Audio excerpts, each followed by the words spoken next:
What's up sa inyo mga ka-Teka Mods? No? Magbibigay tayo ng honest review about dito sa motor na to. So ito nga pala si Blue Hawk. Yan, so ang motor na to ay Click 125. Ang model nito ay 2020 model. Nakuha ko to nung bago mag-pandemic ata or before after pandemic na, parang ganun. Basta hindi ko na matandaan. So 4 years na to sa akin. Nakuha ko to 2020 model siya. Yan. Honda Click 125. Magbibigay lang tayo ng magandang review dito sa motor na to. Para dun sa mga nagbabalak kumuha na din ng Honda Click. So, ito ang ibibigay ko sa inyong payo. Para dun sa mga baguhan pa. So, ang motor na to ay maganda. Hindi lang maganda, matibay. Tsaka tipid pa to sa gasolina. Sa loob ng 4 na taon, ang motor na to ay madami nang pinagdaanan sa akin. So, nagamit ko na to sa, pang daily use sa trabaho. Tapos, nagamit ko rin to sa nung pinasok ko siya sa isang delivery company.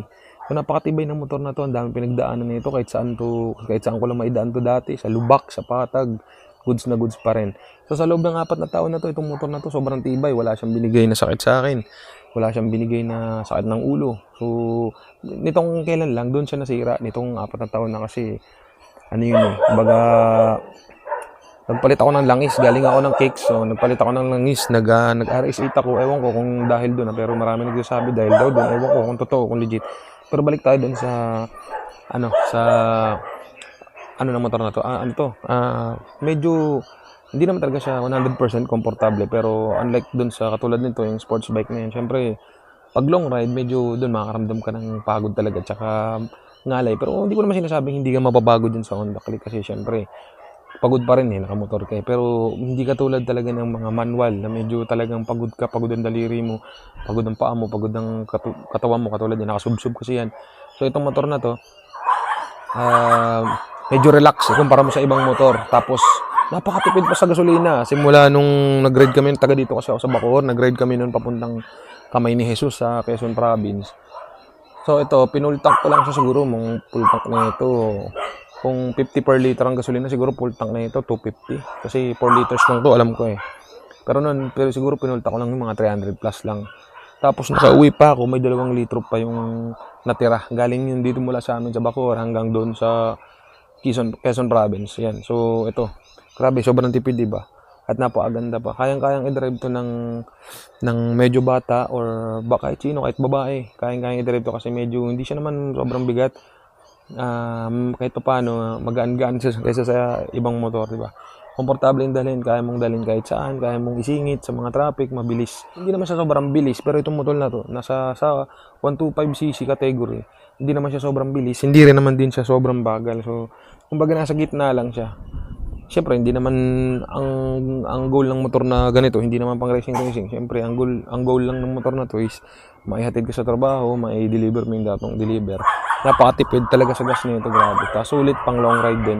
Tsaka napakatibay ng makina. Mabilis siya, kumbaga sa sa akyatan, hindi ka rin naman sa akyatan kasi malakas din sa mga paahunan. Sinubukan ko to, 3 kami ng tropa ko, isa malaking tao din. Tapos yung isa medyo may kalakihan din, pero 3 kami sinubukan namin sa paangat, kaya niyang iangat. Malalakas din tong motor na to talaga. Kahit pwede mong ikarga dito nung nag-delivery ako, kung ano-ano lang kinakarga ko dito. Naranasan ko pang kargahan ng 3 sako ng semento to parang baliwala lang din sa motor Pero syempre, ingatan natin yung mga motor natin na gano'n. So napakaganda talaga ng Honda Click. Pwede mo siyang gamitin pang daily use, pwede mong gamitin pang ride. So mas maganda pang daily use talaga kasi meron siyang box, may top box yan, inalis ko lang. Meron din siyang compartment dito sa may kanyang upuan. Pwede mo siyang lagyan ng kung ano-ano, pwedeng pamalengke, di ba? Marami kang madadala, mga damit, mga sapatos, pwede mo siyang lagyan dyan. Sulit talagang scooter sa pang long ride. Pero dito lang ko sa may sa usapang 125cc lang. So sa mga nagbabalak kumuha dyan ng Honda Click, so kumuha na kayo, hindi ka magsisisi dahil tipid ang motor na to at saka matibay pa. Siyempre, ma-maintenance lang talaga pagka ganyang scooter kasi meron silang panggilid, dami pinapalitan dyan, mga bola-bola, mga kung ano-ano pa, belt, torque drive, mga kung ano-ano pa. Hindi katulad nun, yung sports bike na ganon, ang papalitan mo lang naman dun is, ingay ng motor, papalitan mo lang naman dyan, kadena, sprocket, yan lang naman inaalagaan. Pagka gantong scooter type talaga, siyempre, ma-maintenance talaga ito. Pero siyempre, ma-maintenance nga siya, pero napakasarap niya namang dalhin. Hindi katulad noon na medyo ngalay ka talaga doon. Pero nasa tao naman yan nasa trip niyo naman Kung pang daily use, pang trabaho, pang rides, wala namang masama kung anong trip yung motor. Lahat naman ng motor maganda. Nasa nagdadala lang din yan.